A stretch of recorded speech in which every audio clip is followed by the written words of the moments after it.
Guys, मी आज बनवते आहे ऑरेंज बिस्किटांचा मोदक। तर कसा बनवते, काय बनवते त्याच्यासाठी तुम्ही प्लीज कंटिन्यू बघा, स्किप करू नका। तर मी इथे ऑरेंज जे बिस्किट असतं ते घेतलेलं आहे एक पॅकेट, आणि त्याचं क्रीम वेगळं करायचं आहे आपल्याला आणि बिस्किट वेगळं करायचं आहे। कमी साहित्यामध्ये मस्त असं सुंदर लहान मुलांना, आता गणपती जवळ आलेले आहेत, लहान मुलांसाठी सुद्धा हे खूप छान लागतो आणि तुम्ही प्रसादासाठी हा मोदक ठेवू शकता। तर आवडीनिवडीने तुम्ही ह्याच्यामध्ये ड्रायफ्रुट्स टाकू शकता। सो मी इथे खजूर घेणार आहे त्याच्यासोबत। ॲक्च्युली हे खूप गोड असतात, त्याच्यामुळे आपण ह्याच्यामध्ये साखर वगैरे ॲड करायचं नाही, ते तुम्ही पुढे बघालच। सो मी इथे क्रीम आणि हे वेगळं केलेलं आहे। तुम्ही बघा, ही क्रीम आहे। क्रीम खूप कमी निघते, पण त्याला आपल्याला कमीच हवी आहे, कारण गोडवा ऑलरेडी बिस्किटांना पण असतो। सो आता मी हे बिस्किट मस्त बारीक करून घेणार आहे मिक्सरला।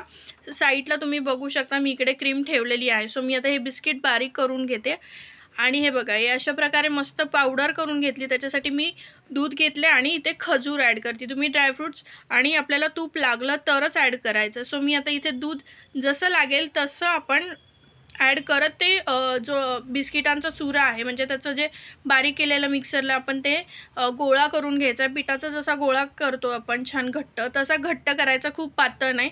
त्यामुळे दूध लागल तसं हे करायचं। आणि हे जे खजूर आहे त्या खजूरला मी त्याची बी वगैरे काढून असं थोडंसं कुस करून घेतलं। सो अशा प्रकारे गोळा झाला आहे आणि खजूरचे पण बी वगैरे करून मस्त असं बारीक करून घेतलं आहे। सो ही क्रीम आहे, तुम्ही बघाल तर क्रीम खूप कमी आहे, पण ठीक आहे, आपल्याला 3 ते 4 च्या अंदाजाने मी घेतलेला आहे। सो आता मी इथे हा गोळा करून घेते। या गोळ्यामध्ये आपल्याला ही क्रीम भरायची आहे। आधी आपण मोदकचा जो काय म्हणतात मोदक तयार करून घेऊया। साच्यामध्ये मी ते पीठ टाकलेलं आहे, पीठ म्हणा किंवा बॅटर। तर चला, आता त्याच्यामध्ये आपल्याला क्रीम टाकायची आहे।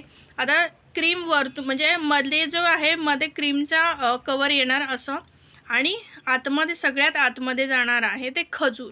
सो आता वरतून पुन्हा आपल्याला पॅक करून टाकायचं आहे बिस्किटांचं जे आपण बॅटर केलं, म्हणजेच पीठ तयार केलं ते। सो आता अशा प्रकारे मस्त हा मोदक झालेला आहे रेडी।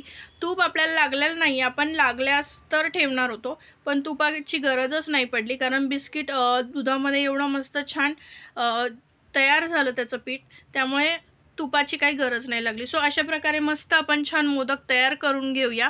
आणि तुम्हाला कशी वाटली रेसिपी नक्की सांगा। आता गणपती जवळ आलेले आहेत, लहान मुलांसाठी, गणपती बाप्पासाठी असे सुंदर सुंदर मोदकांचा पण आपण नवीन नवीन रेसिपी आपल्या चॅनलवर दाखवणार आहात। तर तुम्ही सबस्क्राईब केलं नसेल तर आपला संजीवनी व्लॉग्स या नावाने यूट्यूब चॅनल आहे, त्याला सबस्क्राईब करा नक्की, आणि आपल्या पेजला लाईक करा, शेअर करा, आणि इन्स्टाला पण इट्स संजीवनी या नावाने आपलं इन्स्टा आहे। सो इन्स्टाच्या आयडीला पण लाईक करा, फॉलो करा। सो चला, अशा प्रकारे मस्त मोदक करून घेऊया, आणि आवडल्या तर तुम्ही नक्की ट्राय करा, खूप सुंदर होतात हे मोदक।